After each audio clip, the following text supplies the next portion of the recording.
Council Planning and Regulation Committee, 3rd of June. I'm Councillor Ian Fleetwood. To my immediate right, I have my Vice Chairman, Councillor Charlotte Vernon.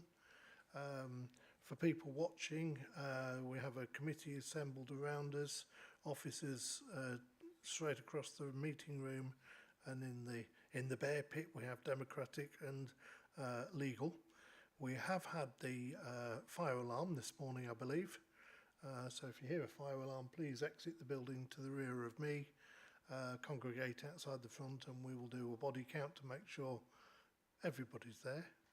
Water at the back of the room should you need it. Toilets for visitors just outside to the rear again. Item 1 is apologies for absence. Anything there, please? Thank you, Chairman. We have apologies from Councillor Reid, Councillor Sear and Councillor Hall. We're not very popular today, are we? Okay. Item 2 is declarations of members' interests. I need to declare under 5.1 that I know the applicant. I don't know the agents. The applicant, I believe, is a district councillor and part of a political group of which I'm leader of. However, having said that, I don't have a close relationship with the applicant, and so therefore I don't believe that's going to create any issues with regard to me dealing with the application, unless legal would prefer me not to deal with the application and pass over to Vice Chairman. Apologies, Chairman. On the basis that you consider yourself open-minded to determine the application, I'm content for you to continue. Thank you. So I am open-minded, and obviously, as I say, I don't have a close personal relationship with the applicant. Anybody else? Councillor Smith.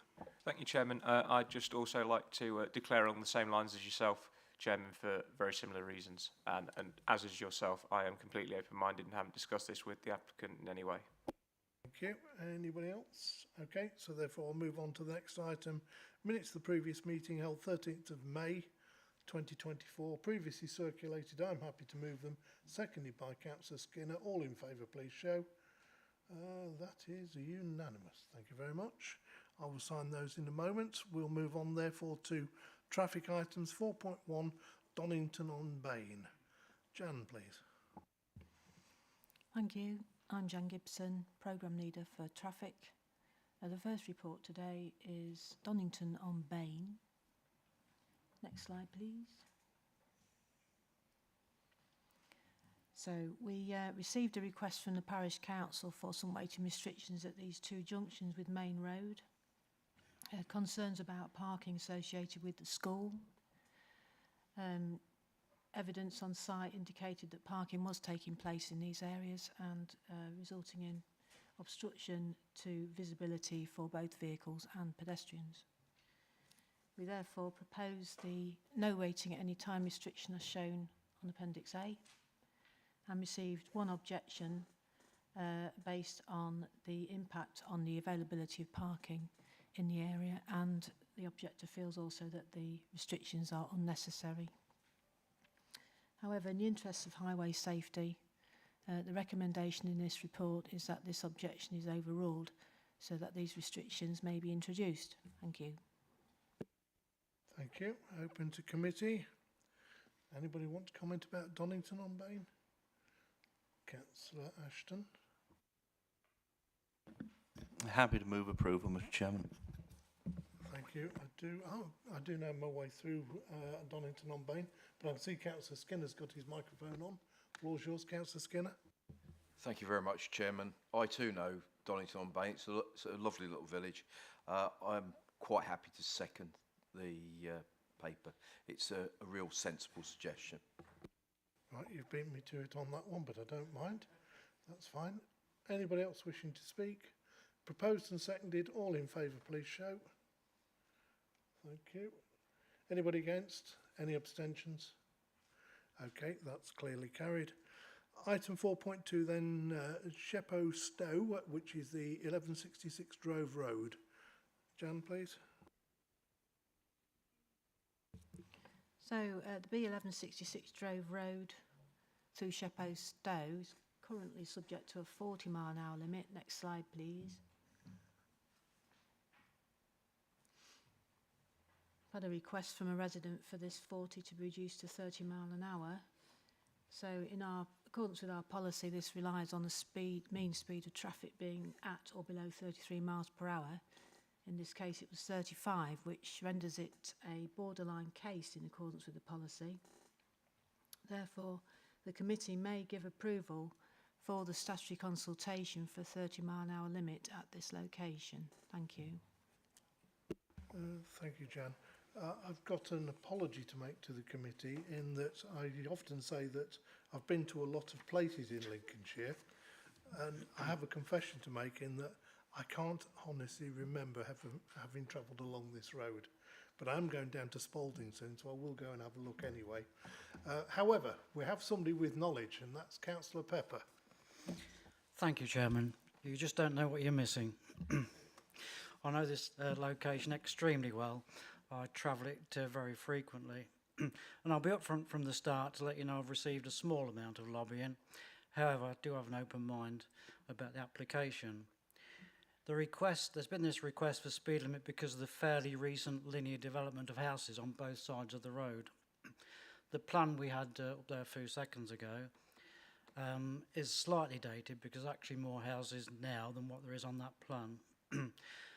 Just to say, there's presently an unenforceable voluntary speed limit along the road, and has been for a while, with local hauliers and local drivers agreeing to not travel in excess of 30 mile an hour.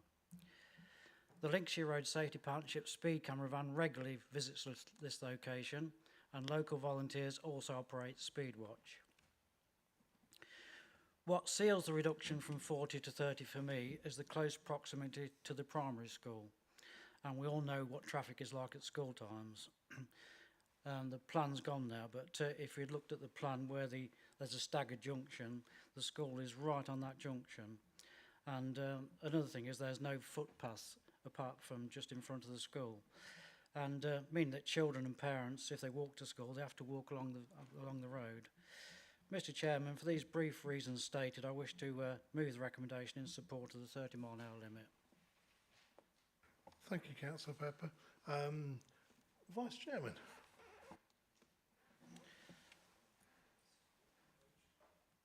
Thank you very much indeed.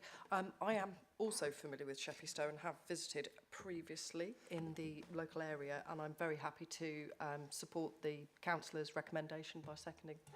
Thank you. Okay, no further speakers. Proposed and seconded, all in favour, please show. Thank you, that is unanimous, but I will say anybody against and any abstentions? Obviously not, so okay, we'll move on to 4.3 then, and that is to Heckington, St Andrews Street and Church Street. Jan, please.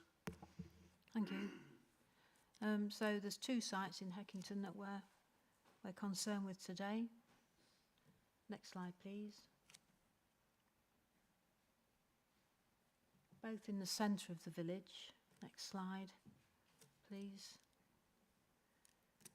St Andrews Street is very narrow. Currently there are several lengthy H-bar markings which have been applied over a long period of time to discourage parking along the narrow sections of the road. The proposal is to replace these with enforceable double yellow lines as shown in Appendix B. At Church Street's a busy route.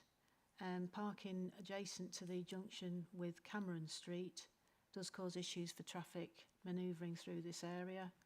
And again, double yellow lines are proposed as shown.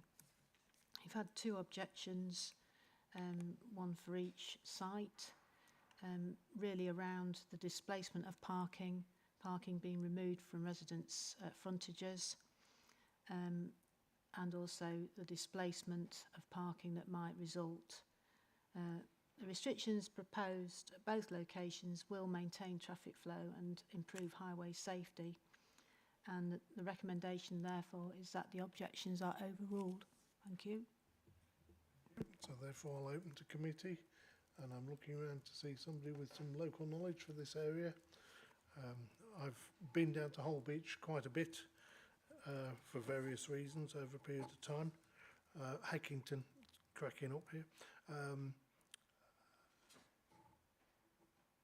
I don't have a problem with the recommendations, so I'm going to move it. Councillor Ashton. Happy to second. Any speakers? Right, proposed and second, all in favour, please shout. Thank you, that's unanimous again. So, therefore, we'll move on to 4.4. I don't need to say abstentions and anybody against on that one because we are unanimous. 4.4, Hull Beach. Jan, please. Thank you. The final one today is the proposed puffin crossing facility on Spalding Road at Hull Beach. Next slide, please. So concerns have been raised, in particular regarding school children crossing the road here, as it is in the vicinity of William Stukeley School. The recruitment of a school crossing patrol has proved difficult at this site. So we received a request for a crossing facility, and subsequently a survey was carried out which gave us a result of 0.82. This justifies a zebra crossing in accordance with the policy. However, given the high traffic flow, a zebra is precluded where you have an average of over 500 vehicles per hour.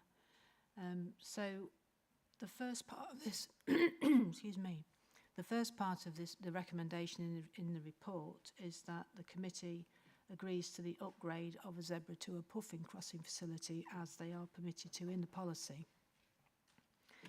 Should they, well, we subsequently advertised the puffin crossing and received a number of objections. The location is shown here. It comes with its associated zigzag markings, and these will remove on-street parking. The objections have been received from a number of businesses, and members have been in receipt of a large number of objections that have come in recently from various members of the public also. The objections relate to the loss of parking and the impact that this will have on nearby businesses, and there is a question for the need for a crossing at this location, and that should be, other options should be explored, other crossing moved to another location so it does not impact on businesses in this area.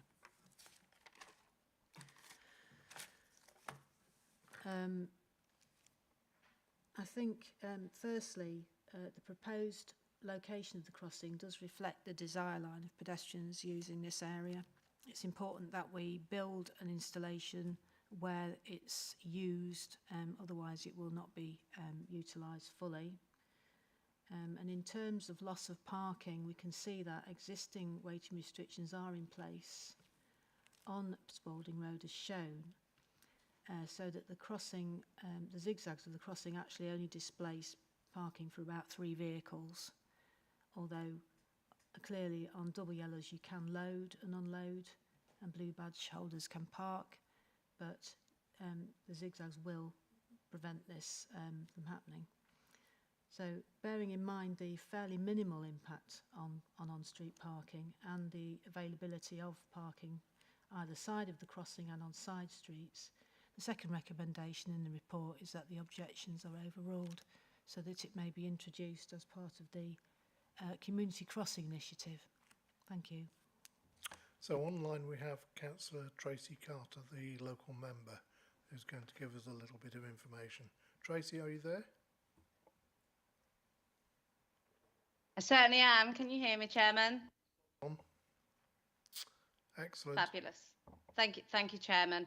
There isn't much to add to this, obviously already what's been presented and what's in the report, but I felt it was particularly important to be here to show that I am very much in strong support of this and the importance of it. I actually was the one that submitted the request for this crossing as a priority need in my division. And that was due to the number of requests that I received from residents, from parents of the school. The school have been wanting this crossing for a number of years, as have many parents. I was contacted by one particular parent who had quite a severe, scary incident with them and their daughter.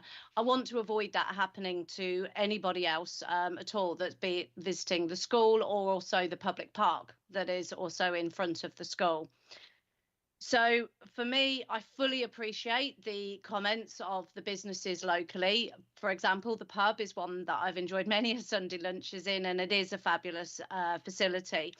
But I do consider the safety elements far outweigh that concern. And actually, there is very close parking, very, very close proximity to the pub for their customers to still enjoy, which is also free parking as well.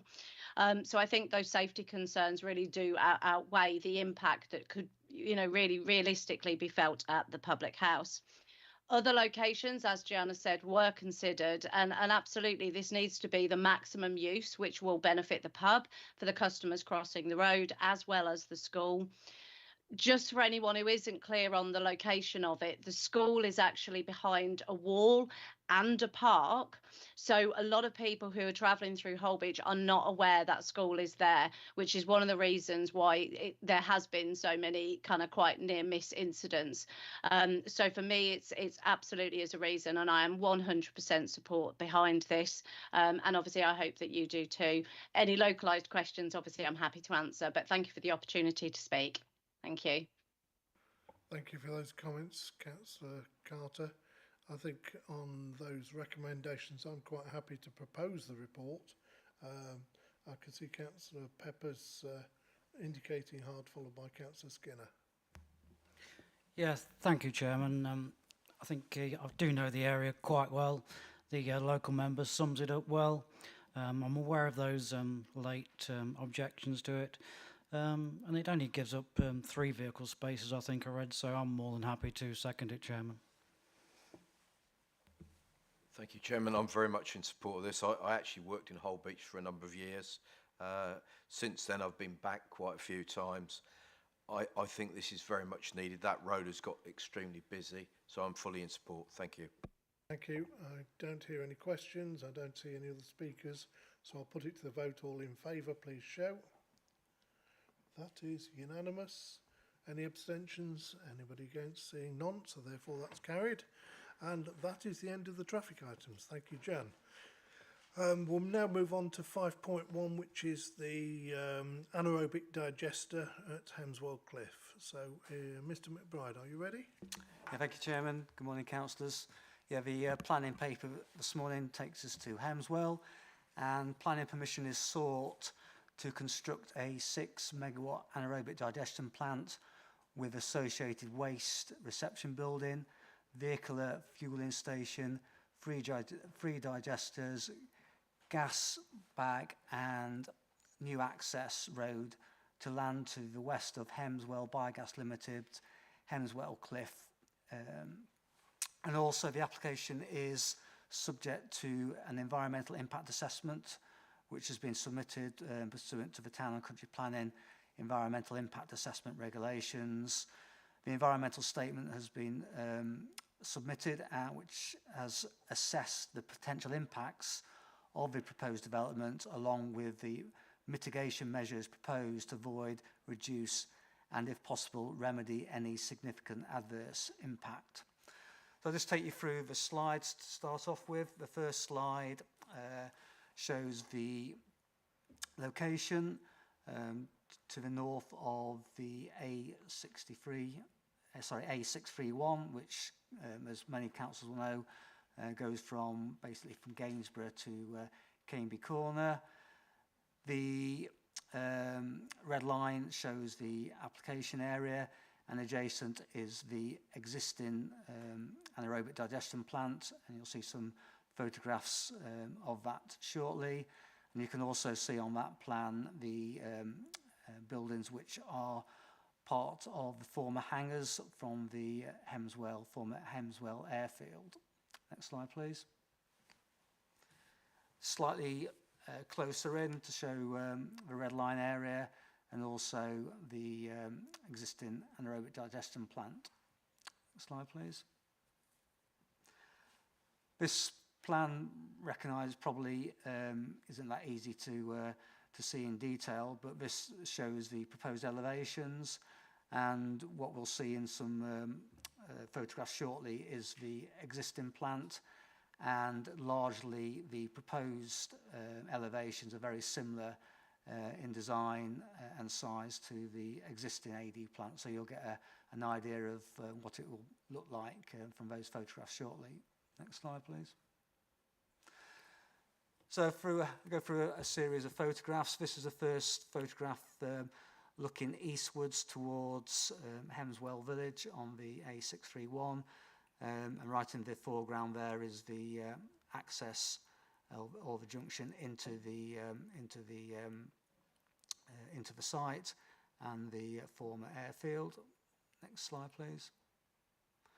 So this is looking in the opposite direction. What you see it's a straight piece of carriageway, and this is looking westwards again, showing the access point into the airfield. Next slide, please. So this slide is looking northwards, and you can see the existing anaerobic digestion plant in the background, the access in towards the industrial estate in the foreground, and to the right are the hangars, or former hangars, which are now used for a variety of industrial purposes. The application site is on the left-hand side of the existing AD plant. So just to give you a context as to where it is and the existing backdrop in terms of existing buildings on the complex. Next slide, please. And this is a photograph from the access looking onto the A631. So you can see that it's a wide access, plenty of room for vehicles to turn in either direction and manoeuvre as necessary. Next slide, please. So this slide is a bit closer up to the existing AD plant, so you can see there the scale and the design of the existing buildings, with the proposed site in the foreground, which is currently used for agricultural purposes. Next slide.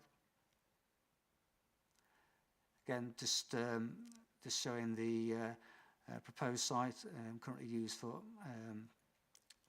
agricultural land, and the existing site just on the corner of that slide. Next slide, please.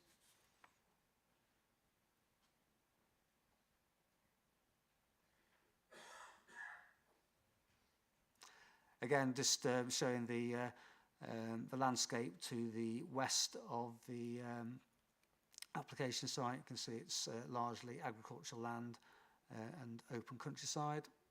Next slide, please. And these last few slides are just to show you the general sort of nature and character of the area, in particular of the former airfield and associated buildings, which are now pretty much in various used for various industrial type purposes, with the existing AD plant in the foreground. Next slide, please. Again, just giving that context. Next slide. And this is just from a different direction, but again, you can see what's currently on the former airfield, and obviously its industrial character and use. I think the next one's a final slide. And this is just one of the former hangars, which is currently used for an industrial type purpose. I think that's the last one. Yeah, okay. So that's just to give you some context to the application site and what's proposed. I'll just go through now the main points in the committee report, just to highlight the bits that I just want to draw your attention to. So the first part of the report just gives a bit of background, and that permission was first granted for an anaerobic digestion plant in this location in 2012. And since then, the operations has expanded as further planning permissions have been granted.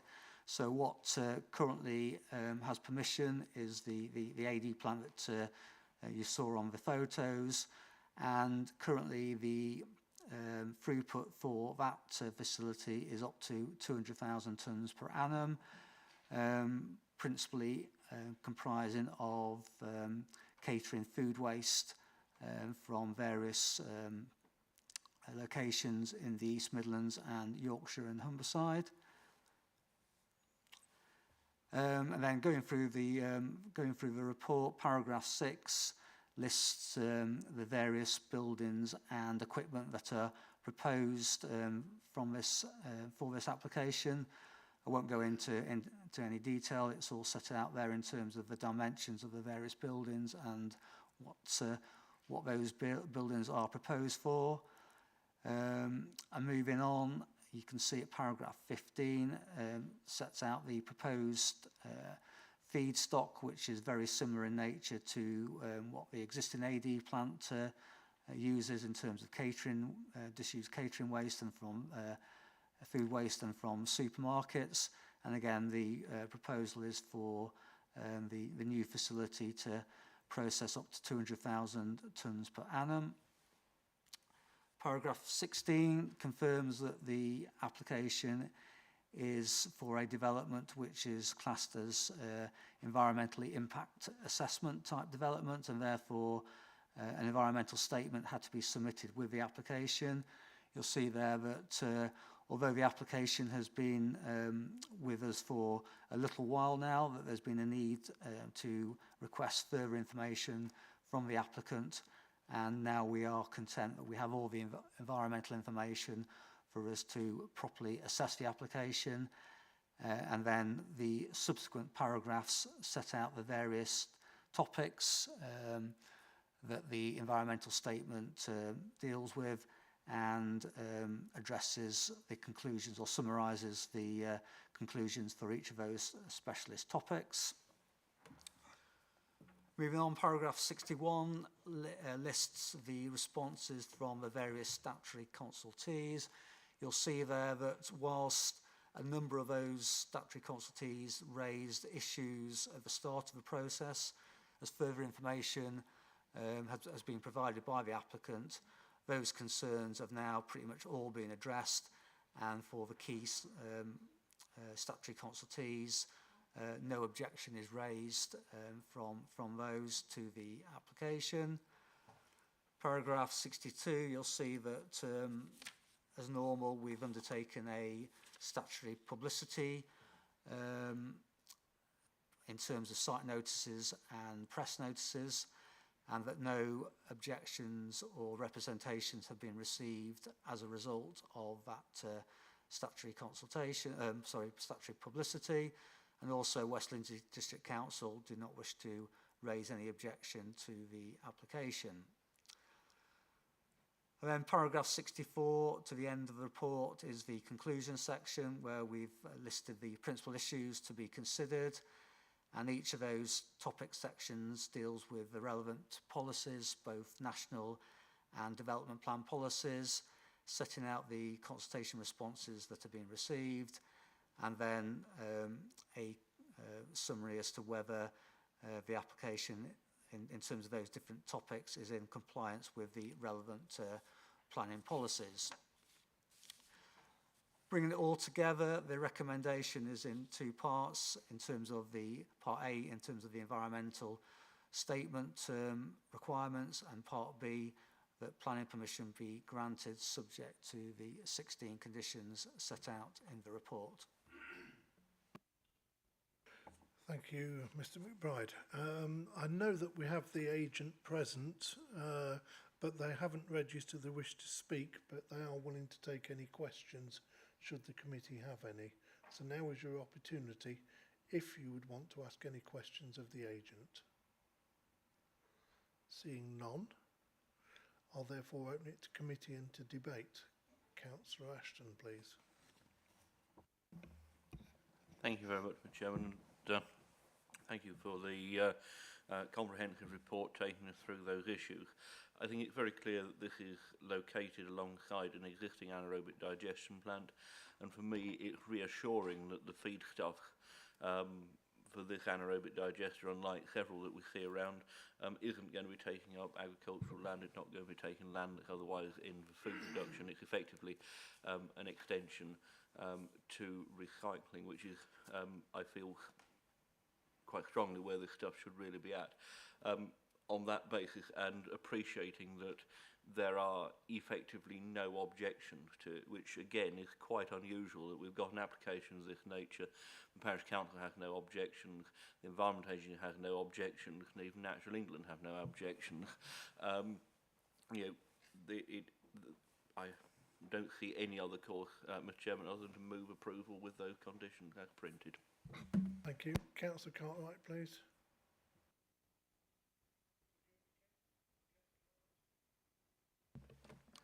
It's Councillor Carrington. I'm cracking up. Councillor Cartwright is fondly remembered in this chamber. He is indeed. When we were both, he's now retired from being a councillor, but when we were both councillors at North Kesteven, it was interminable. I was often called Councillor Cartwright, he was called Councillor Carrington. The clue I used to give then, Chairman, is my glasses I am the today. natural blonde, but we'll skate over that. I just wanted to second this, Chairman. It's a really interesting application. I thank the officers for preparing and Mr McBride for presenting a very full report. These are complex applications and it's very helpful to have it distilled so well. I particularly like the fact that we are using waste material to generate electricity to enable recycling to take place in an even greener way than would have happened otherwise. There's a lovely demonstration there which should be followed on a wider scale. As Councillor Ashton has said, this is already a site which has a plant on it, so to a degree that part of the neighbourhood is industrialised. There are excellent transport links, and remarkably, I agree with Councillor Ashton on this, not a single objection, so I'm very happy to support a very sound proposal. Thank you for your comments, and apologies to you, Councillor Carrington. Of course, we do remember Councillor Cartwright, RIP, and of course was also called Ian. Wasn't that right, Ian? We're getting too many Ians involved. Anybody else wishing to speak? No, the comments have been made, Chairman. Councillor Murray? Just to say, Chairman, I agree with Councillor Carrington. It's a real win-win for Lincolnshire. Okay, so with those comments, I don't think there's anything to come back to the officer with. Proposed by Councillor Ashton, seconded by Councillor Carrington. All in favour, please show now. That is unanimous. Anybody against? Any abstentions? Therefore, that is granted. Thank you very much. That also brings us to the end of the planning meeting, so thank you for attending and safe journey home.